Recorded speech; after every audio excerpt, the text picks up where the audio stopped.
nakilala ko kayo. Pwede kayong pumunta sa bahay namin minsan. Dadaling ko yung bago kong model, isa yung hydrogen atom. Isa lang palang madadala mo, ha? Eh di split na lang natin. Okay yun, ha? Manood kayo. Anong kinakain mo, Sherman? Kibbles o bits? Marami. May baon akong baby carrots, organic apple juice, at tuna sandwich. Sobrang taas. Ito sa omega-3. Ibig sabihin, pagkain ng tao, ha? Siyempre, bakit naman hindi? Dahil isa kang aso. Hindi kayo. Totoo kaya? Aso ng daddy mo, kaya aso ka rin.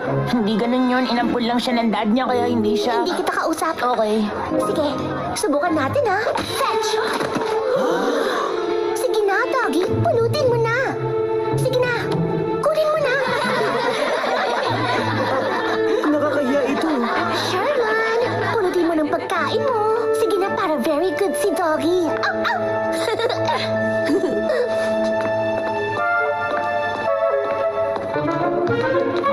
Ano naman to? Akin yan! Ibalik mo yan! Ano nga to? Isang pito? Sira naman palang pito mo. Dog whistle yan, Penny. Mga aso lang ang nakakarinig ng frequency na lumalabas dyan. Sumasakit ka na naman. Sorry. Penny, ibalik mo na sa akin yan! Akin naman yan eh! Akin na sa akin! Jump, doggy, jump! Hindi nga